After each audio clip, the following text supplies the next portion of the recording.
Hello and welcome back to the Out of Possession podcast. And today's a really exciting one because the Champions League draw is out, and I've got a very special guest with me to discuss that with. He's an expert in Norwegian football, some might say.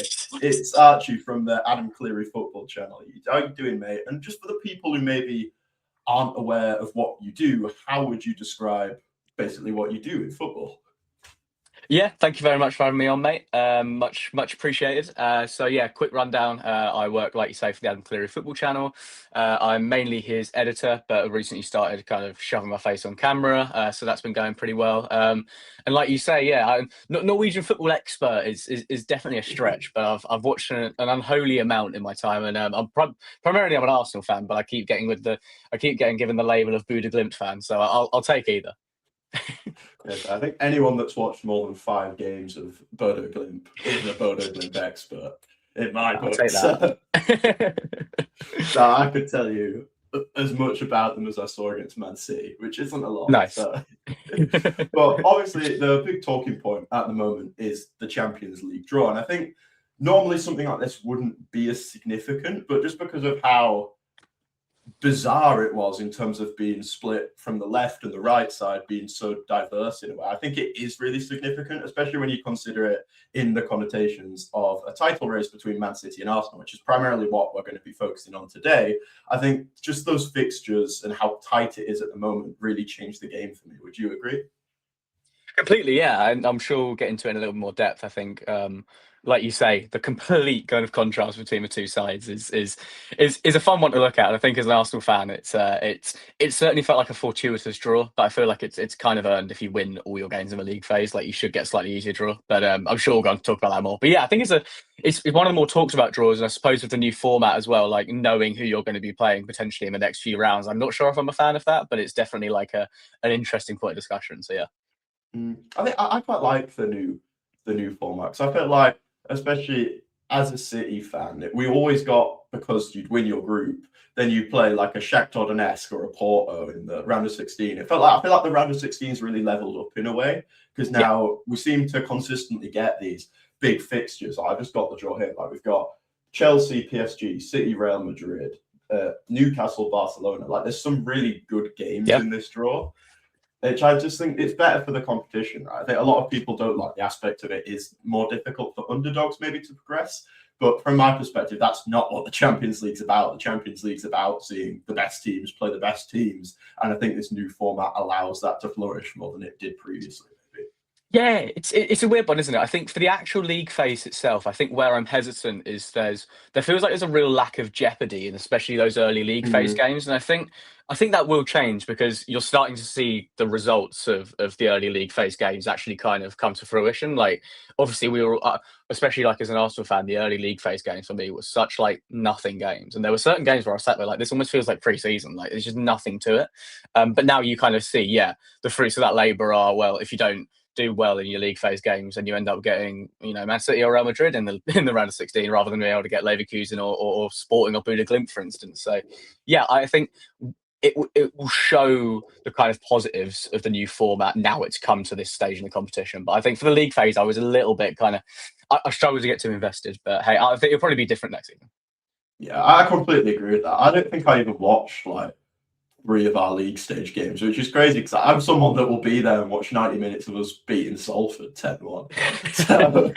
But yeah, I get what you mean. There just wasn't that investment. And I think now, especially with this draw, you see kind of the payoff of, you need to win every game because it's not just about getting in the top 8 for me. We've got in the top 8. And yes, we've missed out on those 2 games. But if you finish like 8th or 7th, there's a way bigger probability you're going to draw a Real Madrid, you're going to draw a PSG of one of those big teams that's just missed out.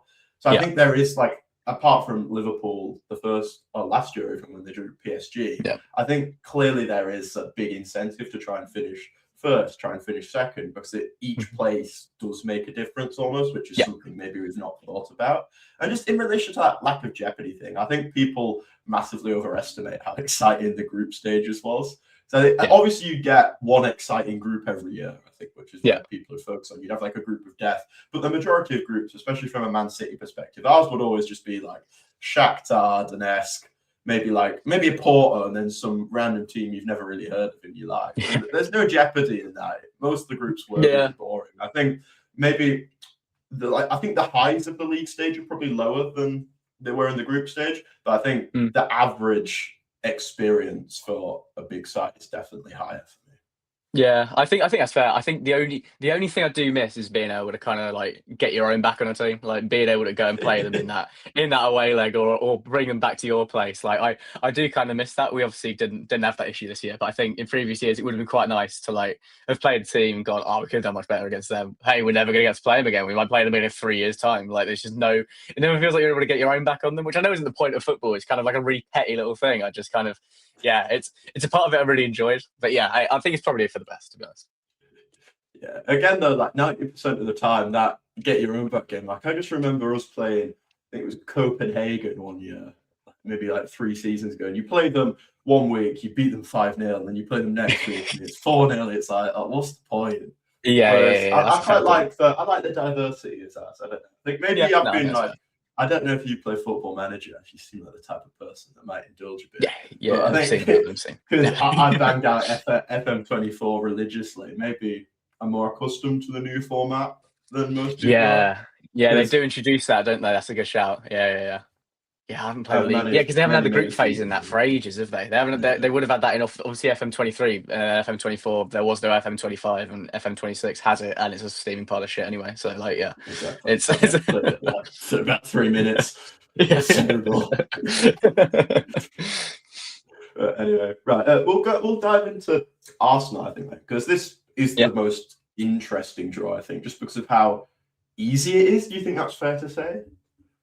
Yeah, I mean, obviously on paper it's easy, and it's one of those things that retrospectively you can say is easy. I think all of those teams are there on merit. I think if there's some traditionally bigger names in that place that missed out, I think it's not quite looked at as this kind of, oh, it's basically the Europa League. Like, I think it's because of the names of the team rather than necessarily the stature. Like you're looking at 3 teams that have all, like I say, got there on merit through that playoff phase, and they all, it is definitely easier than the other side of the draw, 100%, and it's definitely easier than that other bracket just above it on our side of the draw, like that Newcastle, Barcelona, Atletico Madrid, Spurs. Like obviously that's more competitive, right? But like I say, I think it's as a result of winning all 8 of your league phase games. Like there should be some sort of reward for that, and like you mentioned, obviously Liverpool got PSG last year. That's just the kind of unfortunate way these draws sometimes go. But I think there should be a reward for, conceding only 4 goals over the 8 league phase games for winning every single one of them. And this is it. So yeah, it's as good a chance as any. Let's put it that way. I think Arsenal basically guaranteed finalists for me before the draw came out, because I just think it's that good. But I think now, especially, I look at this and just think, like maybe like a Barcelona in a semi-final could be a difficult game.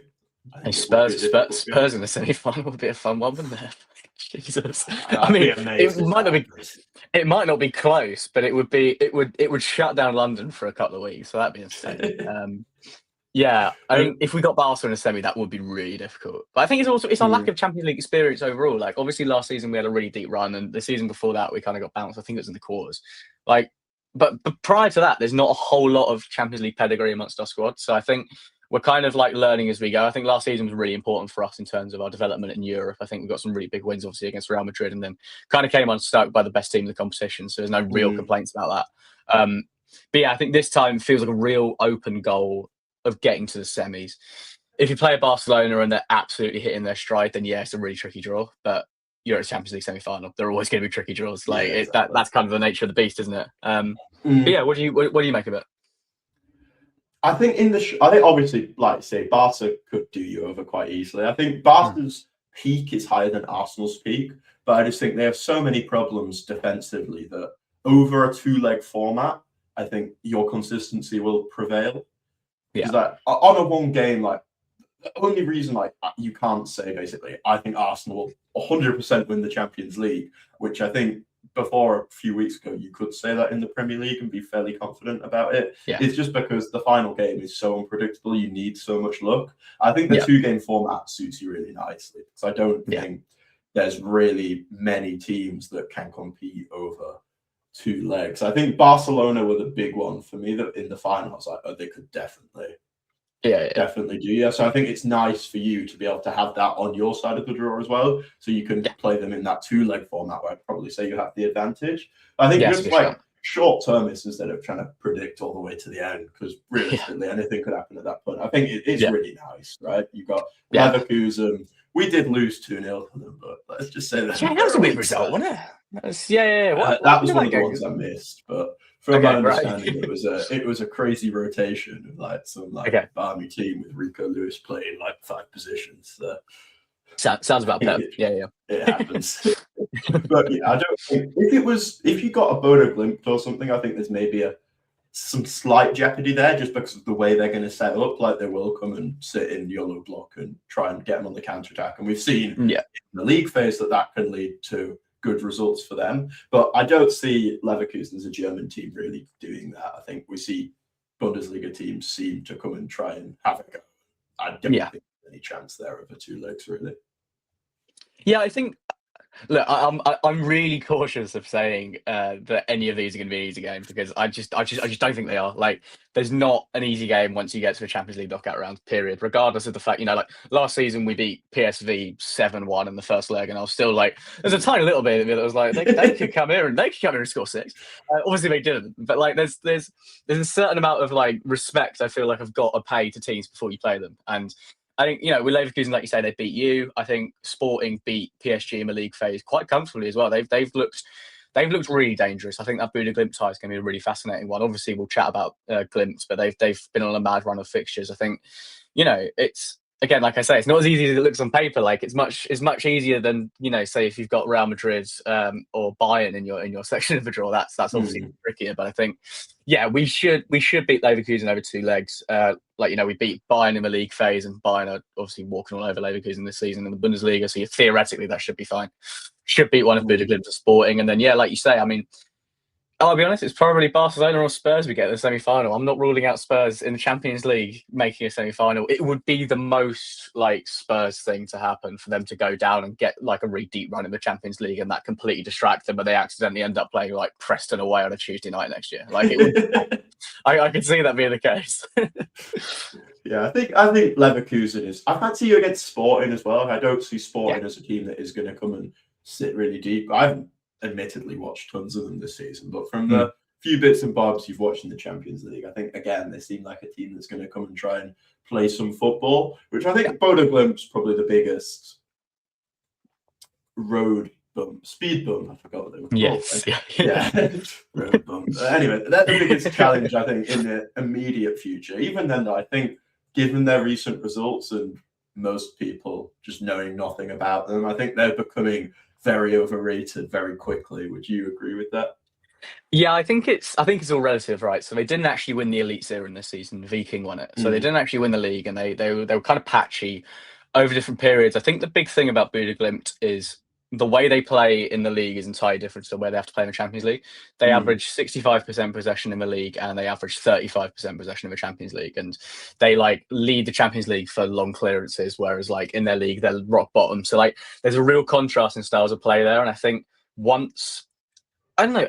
I sort of assumed that once they kind of got a draw against Dortmund, and then it was they beat you guys in that game at the Asmira. I was like, oh, okay. Well, teams won't just rock up and assume they're going to win. They're going to tactically prepare. They're going to be able to shut out the spaces that they love to play in, and teams just couldn't do it.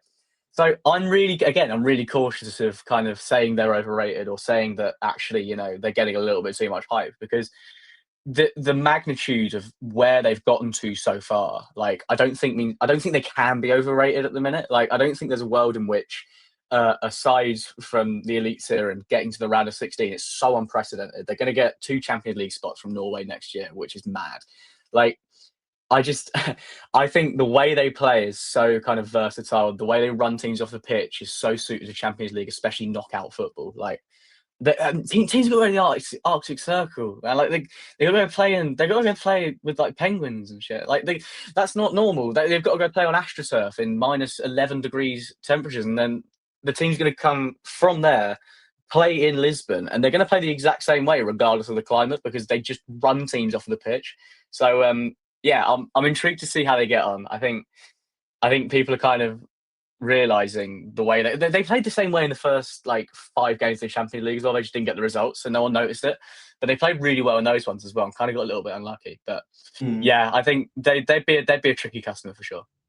I think I kind of see them as an inverse Crystal Palace in a way, in terms of can see how they struggle in the league because they are this dominant side that needs possession and they don't really know what to do. But when you play in the Champions League, like Crystal Palace are great in the Premier League, obviously they can kind of just give the opposition the ball and say, "Oh yeah, come break us down," and they can't do it, right? Yeah, and exactly. They've got this. I don't know what the left wing is called, but he was very, very good. When he played against Jens really fast, Petter Hauger.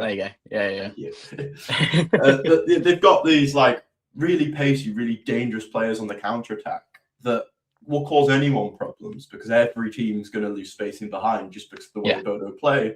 Or it's Glimt in it. Sorry, is that? Glimt. Yeah. It's like I learned this recently. If I'm being totally honest with you, it's like calling Sheffield Wednesday or Sheffield United just Sheffield. Like that's the kind of like comparison. Yeah. I can't imagine there's 2 teams in Bodo though.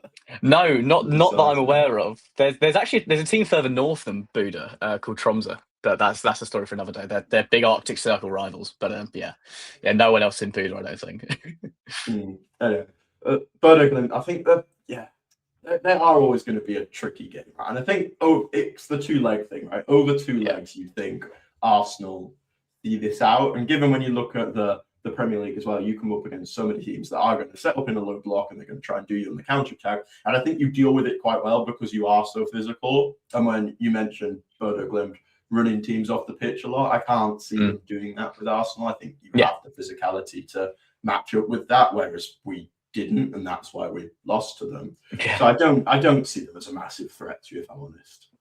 No, neither do I. I think if I'm being 100% honest, I think they could beat Sporting. I think that's a real 50-50. I think they're both incredibly tactically advanced teams, and I think they've both they both produced really kind of mad results in this Champions League. So like that's a real coin flip for me. And then if we were to play Buda, I think we played them 3 or 4 seasons ago in the Europa League in their first European season, at home and away, and it was in the knockout. And I can't remember what the result was in aggregate, but it wasn't close. Like we did them over both legs.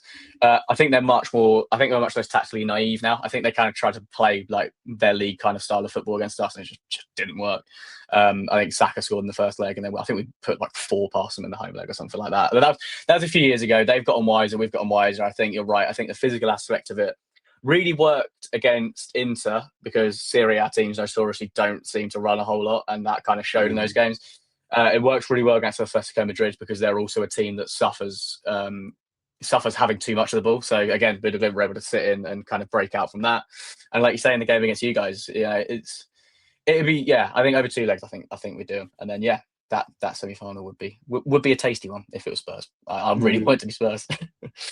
I think the game against us was quite interesting as well, because I think a lot of people looked at that and said, "Oh, Bodo Glimt were amazing," when I think it was a lot more just us being terrible. Yeah. Like when you look at how Guardiola set up, I think he like severely underestimated them with like just the aggressiveness of it was kind of insane. Like we were in a 2-1 rest defense and they had 4 attackers going forward every time on the counter. Like it was a crazy idea, and like there was never any adaptation at half time when it's like this isn't going well. It was keep trying the same thing again. It was never going to work out well. And well, maybe that's discrediting Bodo Glimt a bit. I think they were good. To say they weren't good is wrong, but I don't think the main factor of that game was Bodo Glimt being amazing. It was Manchester City being really poor, and maybe that changes the optics of how you look at an Arsenal Bodo Glimt game. Yeah, I think it was the way you set up in that game as well, was it? Because Rodri started that game with a pivot, didn't he? And I kind of felt for him in that obviously he got sent off, and he's kind of refinding his fitness as you obviously know more than I do. But he's like it kind of felt like he got absolutely run over the park during that game because they've got again 3 really high energy midfielders. Their wingers both like to play in the pockets. It felt like everything was kind of flooding through him. And they're an insanely technical team. I think that's the one thing that people kind of underestimate as well. Like the kind of stereotype of Norwegian athletes is that they're, these monsters, 6'4", long-haired strikers or skiers. Like they're the two kind of categories they normally fit into. And it's like they're all actually quite diminutive technical players, and they, play one or two touch football. Kind of scared to call it tiki-taka, but it almost is that. Like the way they play when they get into possession is fantastic to watch. They're really quick on the ball. I think back to their first game against Inter Milan. They scored the opening goal, and every single pass was 2 or 3 touches. It was just bam into one, straight into another, little flick on, and it was they carved them open really easily. So I think. But I still, like I said, I think we probably had them. I think we'll move on to the other side of the draw now, and we'll talk about Man City, which I think is the other topical thing here, with me being a City fan and with the context of the title race with Arsenal. That is naturally the place to look, and to the surprise of absolutely no one, we've got Real Madrid again, and it's definitely no surprise. I did a podcast with Rupak weeks ago when Real Madrid, the league phase hasn't even finished, and we booked in another one for when we'd play them in the round of 16 there. And lo and behold, here we are, we're against Real Madrid. It's got to be rigged at this point, but I think our draw's much less favourable than your draw. I think that's fair to say. That's a fair comment, yeah. But I don't look at Real Madrid really as this big, scary team at the moment. I think they're really poor, if I'm honest. I don't think the dynamics don't flow well at all. They're not being able to harvest this individual brilliance like they used to. When you look at, especially Vinicius Junior, Mbappe, and Bellingham, I think they're all fantastic individual players. But every time I watch them, they're just getting each other's way. And you've got Mbappe trying to play as this striker, which he clearly isn't. Just the areas he's picking up are terrible for where you want your striker to be. And that affects how they play so much. And with how soon the game is, I can't see any of that changing before we play them. And I'm quite confident for that reason. Yeah, I think you should be, if I'm being completely honest. Because like you say, it feels like we always get to a point with Real Madrid, or at least most seasons, where we say the same thing. It's very much a team of fantastic individuals, and it's a case of can they work together in a unit? And currently, it's not really working for them on a consistent basis, and that's obviously why Xabi Alonso ended up having to go.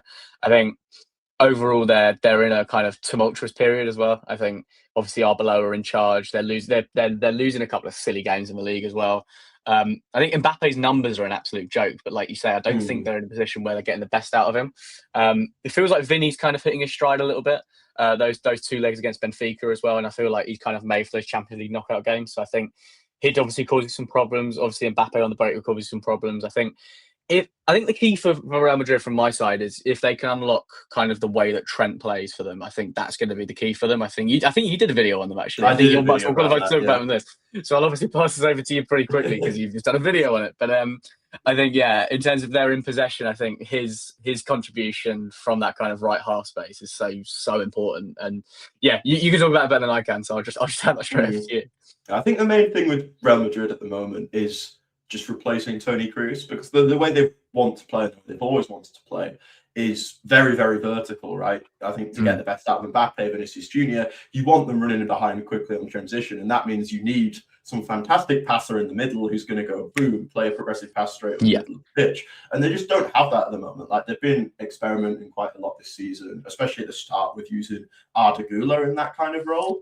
And he dropped in, I don't think he does it for me. Like he's okay, don't get me wrong, but I think he's very weak physically on transitions. They get caught out a lot with him being in that more defensive position. And then even on the ball, I think he's more of a Luka Modric really for me. He influences it in the final third very effectively, but in those deep positions, he's not got that vision. He's not really got the passing range to be able to play that Toni Kroos role. It's really somewhere I think they either need to adapt to put Trent in there, which is the obvious thing to do because he's probably one of the best passers of the ball in football for me, but they've got him doing touchline gigs like he was under Arne Slot last season. And I think the context of it is really important, because I got a lot of comments on that video saying, oh, he played this exact position last season and was really effective, so why shouldn't it happen again? But I think what we had around him last season was these targets in the box he could aim for. He had Mo Salah off the right, and the combinations between him and Salah were really key. Whereas he just doesn't really have that at Real Madrid. Like they haven't got an out-and-out winger recently with Mbappe injured. I think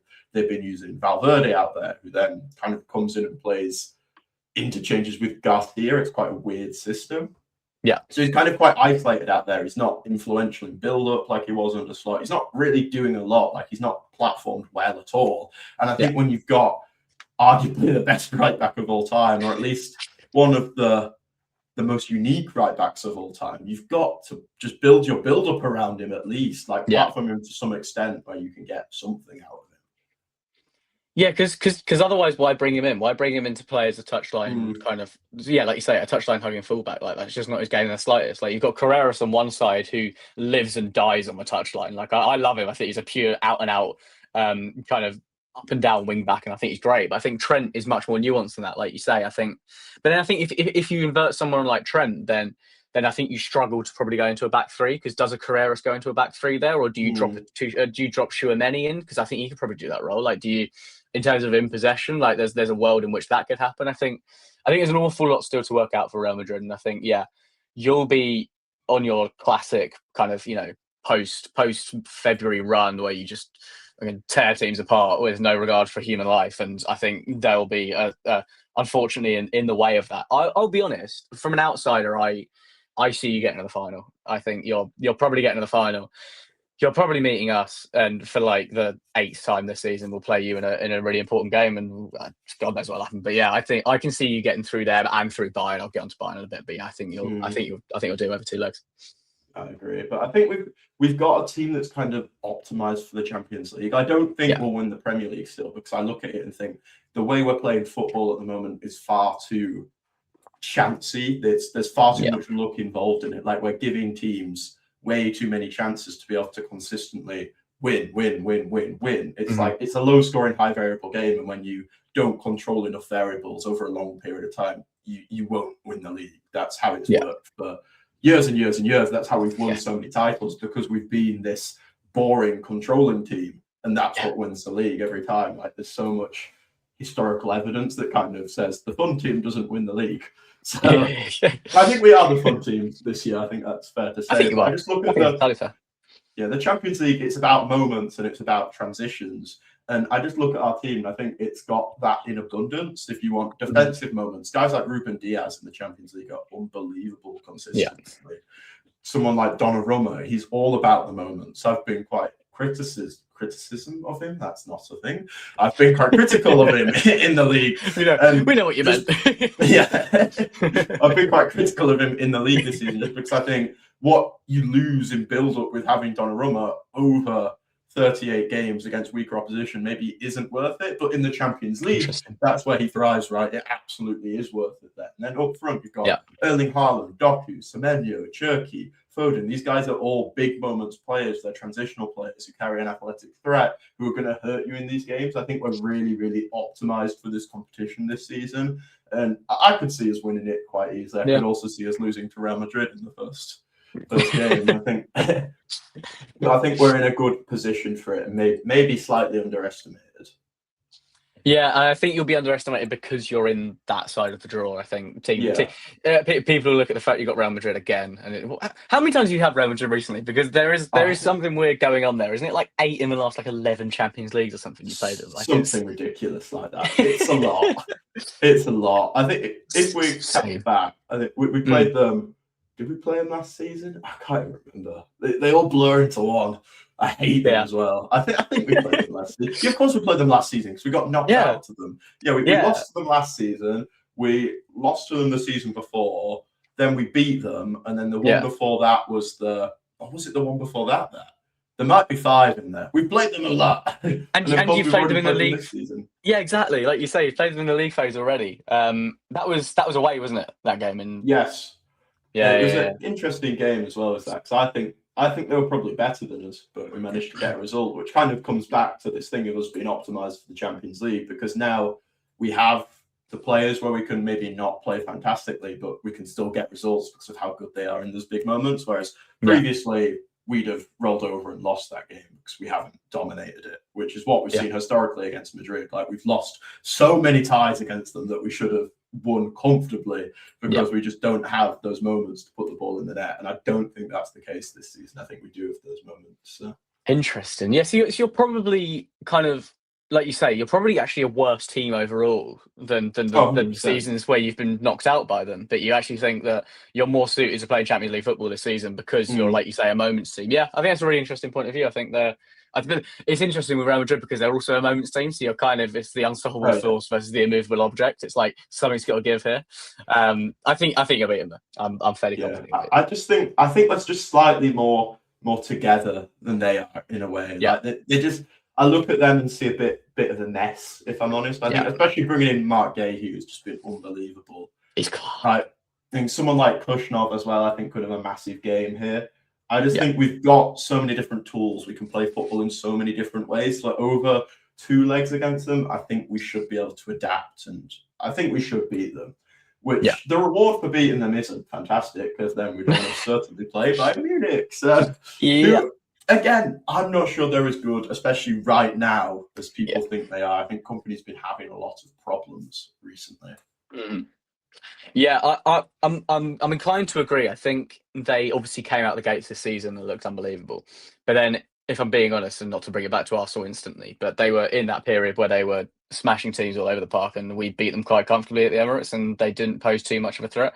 And I was actually at that game, and I remember going to it thinking, "Oh, this Bayern team, like they've not lost a game all season. They're absolutely flying. I'm really worried about them." And they just kind of didn't really turn up. They had a couple of injuries, but Kane was absolutely shunted out of the game by Gabriel. He absolutely dealt with him, and I think that's the key. If you can kind of get Kane out of the game, then you've got two wide players that service him brilliantly, and they're both fantastic players. I mean, I'm looking at it now. They've got between them, Luis Diaz and Michael Olise, they've got 26 assists in the Bundesliga, which is just fucking ridiculous. But I think if you can shun them out while they're goal threats, I think you can deal with them in isolation. It's just about dealing with Kane for me, and I think you'll do that.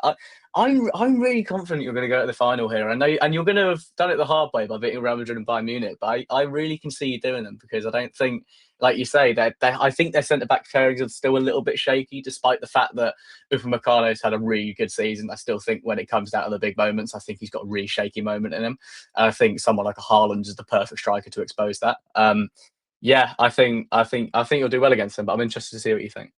I mean, even in the Bundesliga, we've seen them struggle quite a lot recently, and it's because of how Company kind of sets his teams up. He relies on the player quality he has and says, "Oh, let's go man to man, both in possession kind of and out of possession," and he's just kind of banking on we're better than them in every battle across the pitch, and therefore we should win, which it works. But what we've seen recently is teams just start to really expose these man-to-man systems. They'll clump together. There's some really, really weird and wacky movements against Bayern at the moment that they're really struggling to deal with. And I look at that against us, and I just think you're not better than us in a 1v1 battle across the pitch. Like someone like Jeremy Doku will thrive in a 1v1 battle. You don't want to do that. Same with Erling Haaland. Like you can't really play the same way. Completely agree. Against us that you can against these Bundesliga sides and expect to win. I think that's quite naive. So I quite fancy us. The issue is that front three is brilliant. Like you can't dispute that.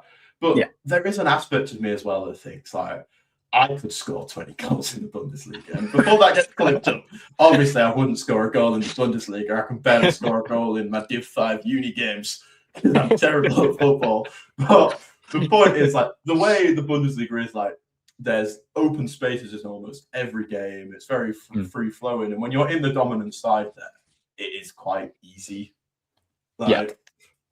So I don't think there's much evidence to say, oh, they've scored loads of goals in the Bundesliga, therefore this will translate to scoring a load of goals against Manchester City. I don't think it works like that. Especially someone like Harry Kane. I think he's a player that really struggles in the big games, specifically against Premier League teams who are going to be physical, because he just gets, every time I watch him against a big physical centre-back, I think he just gets dominated for pace, he gets dominated for physicality, and he can't get on the ball and influence the game at all. I think he's a very fair weather striker in a way. And we always have this kind of, that I call it the Harry Kane cycle, where he'll score loads of goals at the start of the season when he's playing against Hoffenheim, and everyone go, "Oh, this guy's sick, so underrated." And you get the Champions League, and then he never really does it for me. He never does it for me. I don't know if you'd agree with that. Maybe it's a bit harsh on Kane, but no. I don't disagree. I think I think the way he plays, and this might be a little bit of a cop out for him. I think the way he plays is really lends itself to getting absolutely taken out of games when they're big games as well.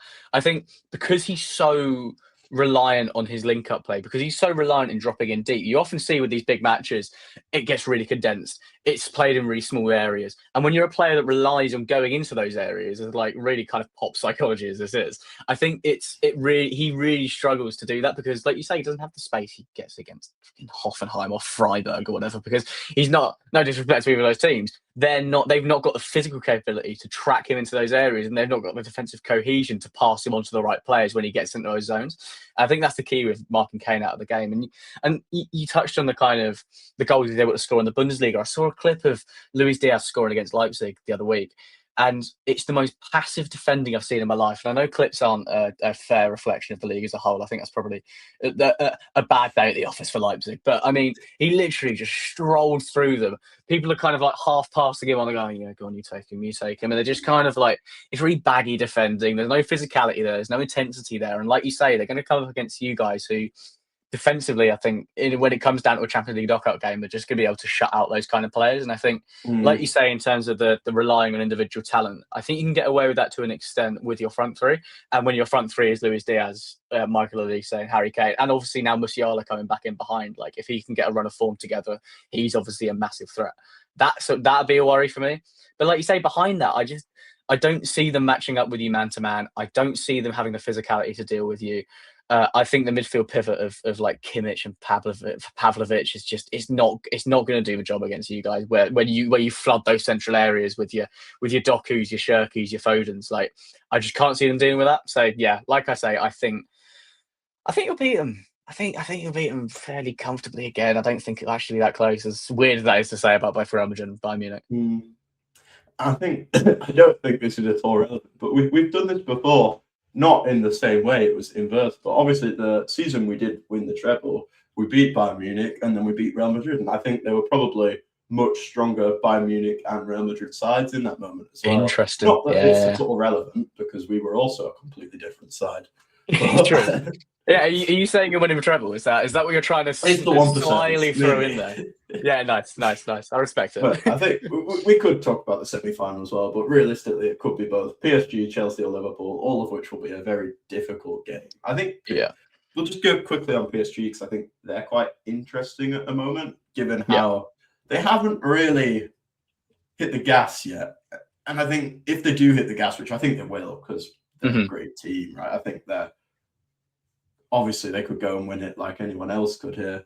But Chelsea's a really difficult game. I think Chelsea are going to beat them because when we look at how Chelsea have set up in the big games, granted a lot of that was under Enzo Maresca, and now it's Liam Rossinha, who's a very, very different coach, so maybe it won't translate. But Chelsea have the tools to go and beat PSG because they thrive in big games due to the nature of how physical their midfield is. Like PSG are a team that the core of that team, right, for me, is Fabian Ruiz, it's Vitinha, and it's Neves in that midfield. And what we saw in the Club World Cup final specifically was just they couldn't deal with Caicedo. They couldn't deal with Enzo Fernandez in there. And I think we'll probably just see the same thing again, right? I find it difficult to see how that changes, really. I think that's a really difficult game for PSG. I think it is. I think my issue with PSG, and it's been the same all season, and it's kind of twofold, is that I think the Club World Cup teams, especially a team like PSG, who went full strength in every single game and treated it like it was every game was Champions League final, they won it. And did they win it? No, Chelsea won it. Chelsea won it. Chelsea won it. There you go. And I think, obviously they've both been in the Club World Cup, but I think PSG don't have quite the squad depth to literally have played 12 months through for the entire season where they've gone and won the Champions League. Then an entire Club World Cup where they've got to the final of that and really try hard at every game. And then they've gone through their league season and it's normally a little bit of a breeze for them. And now they've kind of become embroiled in a title fight with Lyon because, again, I don't think they've got the squad depth to deal with a league season where they're actually battling with a team for the title at the minute. I think they're really lacking, and especially that central quality at the minute. I mean, the last game they started, Warren Zaire-Emery, that Drove fella they signed from Barcelona, and Kang In Lee in the central midfield. And I'm just like, I'm sure I've butchered his name and I've said the Drove fella, but like that's probably exposed by horrendous ball knowledge. I've got no idea who the lad is, but like that's not a midfield three that I see competing with Chelsea with like a Caicedo, an Enzo, even Andre Santos. I think. And you got Rossinha as well, who's got experience of playing PSG when he was Strasbourg manager. Like he knows how to play against his team. He knows you can press them in certain areas. And I think this PSG 2-leg is where we're going to see the real like Liam Rossinha. I think he's going to really kind of tactically imprint on this game. He's going to really make his mark on this. And I think I'm giving the English bias to teams, but I think it's justified because we've done so well in Europe previously. And I think over 2 legs, I think Chelsea beat them. I think they'll have enough for them. I'd agree. I wouldn't be surprised if Chelsea go on to win it. So I just think that they're another team that's so optimized for the Champions League. I think that's the key theme this season, is that there's so many teams that are maybe poor in the league phase that you look at and think, oh, you're a Champions League team. Like if you just go through like PSG, like squad depth, they are a Champions League team. They're built on the moment. Yeah. Same thing with Chelsea. Liverpool, I'd say the same thing as well. They're kind of coming into it now. I think Wirtz has just picked up a big injury. Maybe not big. It was undisclosed at the time I saw it. So maybe it turned out to be nothing. But that's a factor maybe. But again, I'd say they're a team you could see just hitting the gas at the right time because they have the individual quality to be a really, really good side. Jesus. Same thing with Real Madrid. City, we've already talked about being a Champions League team. Bayern Munich, maybe not so much. But then Newcastle, Barcelona, Atletico, Tottenham, like, these are all Champions League teams. You're probably not, but you're still the best team in the world, like very good for this competition. Like I think it's so tight. There's so many different ways it could go, especially with this draw. I think it's really exciting. I think it's one of the best we've had in a while, especially on that left side. It's a really fun draw. You're completely right, and like you say, every team feels optimised to play in the Champions League. I think on an Arsenal front, it's quite interesting because every season prior to now, I've said I actually think we've got a better chance of winning the Champions League than we do the league. I think the way that we were set up in a similar way to you guys are now, I think we were entertaining in the league. We'd put 5 past a team and then we'd go and get a draw at like Leeds or something. I think there was an element of naivety to the way we played in the league that, again, the moments in the Champions League were enough for us to get past a Real Madrid over 2 legs and beat them 5-1. Like that was the perfect kind of, that epitomised the way that we played. I think this season we've kind of got both, not to be like arrogant. I think we've got enough about us to and again, I know the draw's been favourable, but I think we've got enough about us to get to that final, and then whatever happens in the final happens, and probably win the league. And I guess we'll go into this properly, but I think we were optimised so much to play in the Champions League, and I don't think that just goes. I don't think the way that you play changes that much that you just kind of lose that. And I think it's a really, really fun draw overall. I think a Newcastle-Barcelona tie is going to be a really fascinating one. I don't think that's as kind of cut and dry as we might be making it out to be. I think Newcastle will really give them a game over 2 legs. I think Barcelona as well, just quickly, I think their success is so determined on can Pedri's hamstrings remain intact for the whole thing, which history would suggest probably not, in which case. That is a worry. But if Pedri stays fit, like, again, they're another team that you wouldn't be surprised at all if they went on to win it. I think it's so tight. I think the problem for someone like Pedri is that Joe Linton's coming back to fitness, and unfortunately, it doesn't matter how good your hamstrings are if your legs snapped in 2 places. And I think Joe Linton's just going to absolutely go out there and kill him. If I'm being completely frank, I think that's a worry. We've done this before, though, haven't we? I think was it this season they played them in the league stage, or was it last season? I think it was this year. Yeah, and the whole build up to it was, can they deal with the physicality? And you just saw Pedro and Frankie de Jong just dance around everyone easily. I think it was like 2 or 3-0 in the end. I think Barcelona will be fine in that. You're probably right. Maybe closer than people would think. Yeah. But I think we'll transition onto the Premier League now, which what is the significance of the Premier League with the Champions League draw? And it's this split, right? That we have really difficult games here and you have relatively easy games. I think that's so significant. Yeah, agreed. I think. What's it? So you'll have the second leg of your Real Madrid tie 4 days before we play you in the league. That's how it's fallen, hasn't it? That's how it's fallen. So because obviously we'll be playing you. I think it's on a Sunday, and then you've got that game on a Wednesday.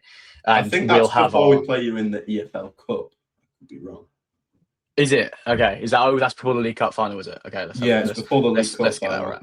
Okay, cool. All right, I'll redo that quickly. I mean, at the moment with the scheduling, we're playing Crystal Palace on the Saturday before we play you on the Sunday in the final. Oh, nice. Yeah. I'm sure that'll happen. Yeah, Yeah. sounds right. But as well, if we assume we do go on to beat Real Madrid, I think we've got another horrible week. But when we play on the 11th of April, we have Chelsea away in the Premier League. We will then have the first leg of that quarterfinal, presumably against Bayern Munich if we do make it in the week, and then we play you in the league at home on the next weekend on the Saturday. It's nasty weeks like that make or break. And when we look at what Arsenal have in that week, you have Bournemouth, presumably one of Sporting or Bodo Glimt, and then that's a way nicer run. I think that does make a difference. Yeah, I think it's there's an international break, isn't there, in between that League Cup final and those Premier League games that we're both playing. There's an international break in there that means So I think that will help. I think obviously, like, again, you've definitely got the trickier of the fixtures there. Like, you've definitely got the trickiest side of the coin. But regardless, we're going to hit a really hefty patch of the season, and I think even in the build up to that League Cup final as well, like. You've got, was it the Wednesday you said that you played on, the second leg against Real Madrid? Yes, something like that. I think it's so you've got the Wednesday, and then it's the Sunday, whereas ours is at home against Leverkusen on the Tuesday. So like even things like that, like it's such fine margins. It's just it's a day and it's home. Like that's the difference. I don't know how are you feeling about the league generally? Not confident. I think I've been very vocal from the start that I think. Oh, guys, stop being deluded, silly billies. Arsenal are going to win this easily. And then I've kind of been you can either say a lose-lose situation or a win-win situation, because if you win it, I can go, I told you so. Yeah. If we win it, obviously we win the league, which is much nicer. But yeah. I think you will still win it, though. I just look at how we play football, especially at the moment. We kind of seem to be transitioning to this really physical kind of game where we're competing for these second balls and going, we'll be more physical than you, and that's fine. It's kind of worked, but we're not dominating games. Like, we're giving up chances in every game, and just inevitably that's going to lead to defeats, right? That's been my thing with Aston Villa all season, is that yes, you've won game, you've won, but none of these games are you having convincing victories. So eventually, law of large numbers, right? You expect that to swing the other way, and then you're going to lose. Like, when you're having these close games, they can swing either way. And it will eventually, over 12 games left, like that's going to average out probably. I think, whereas you do dominate the majority of games you've played recently. There has been a dip there, but I don't think that's something we'll see consistently necessarily. I think you're the better team. I think we're much more. Again, we touched on this earlier with the way in terms of like you playing Champions League versus the league. I think we are now we're in that phase where we are, like you say, dominating games regularly. And even if the scoreline doesn't suggest it, like even that Wolves game, we should have been 2 or 3 up at half time. And that's just, in my eyes, that's an absolute freak result. If that happens again this season, there's cause for concern. But and that obviously comes off the back of like our like massive dip, right? Was a draw against Brentford and a draw against Wolves. Like that's the kind of level of what the dip was, which is a real kind of confidence booster for me. Like, if that's our bad patch of form and it's 2 draws against one team that's fighting for Europe and one that was just an absolute freak of a result, I'm not too concerned about it. I think this Chelsea game's a big one. It would have been much bigger if we hadn't absolutely turned over Spurs on Sunday. I think that helps, obviously. I think the run-in for us looks a little bit easier than the run-in for you in terms of the fixtures we got left. But obviously we still got to go to the Etihad and we still got to get a result against you guys. I think, that's the kind of make or break of our season, if I'm being completely frank with you. I think you'll drop some points over the season potentially, but I mean, again, I'm trying not to go back to the stereotype of it's Pep post February, but it is still Pep post February, and I'm really concerned that you might not lose a game between now and the end of the season. I know you say there's concerns about the way you play, but I think there are laws higher than that dictate there might just be something going on there, and I think you guys are just like you'll hit your stride, and You'll get some really confidence boosting big wins of the Champions League, and I'm the eternal pessimist when it comes to us in the league, and I do worry that it's going to absolutely come down to the wire. I still deep down think we'll do it, but I'm much more worried than I probably should be if I'm being completely frank with you. I think it could come down to that game at the Etihad quite easily. And I think, given the context around that, with our run into it and your run into it, I think that'll either be a win for you or a draw, and I think that will be enough. I think if we win that game, then there's absolutely, it's whatever in it at that point. But I don't think we'll win that game. Just with the context around it is so difficult. Like, we see so often teams when they have these 3 big games in a row, they'll win, then they'll win, and then they'll fall off on the third one, because it's so difficult to maintain the intensity you need to be able to win, especially when you're playing against Chelsea as well in there, who are a really intense side. It was Chelsea at the start of the season, and they drew to you, they beat Barcelona, and then they had an easy game. I can't remember who it was against, but I think they went and then lost that easy game. And that just shows to me how difficult it is to maintain a level you need when you have 3, even just 2 hard games and an easier game, if you will. But to maintain that across 3 really difficult games against top 5 teams in Europe, arguably, that's almost impossible. I think the level's going to have to drop at some point there. And I think the logical place it maybe does drop is the 3rd game.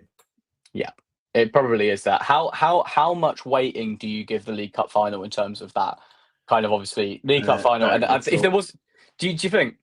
Yeah.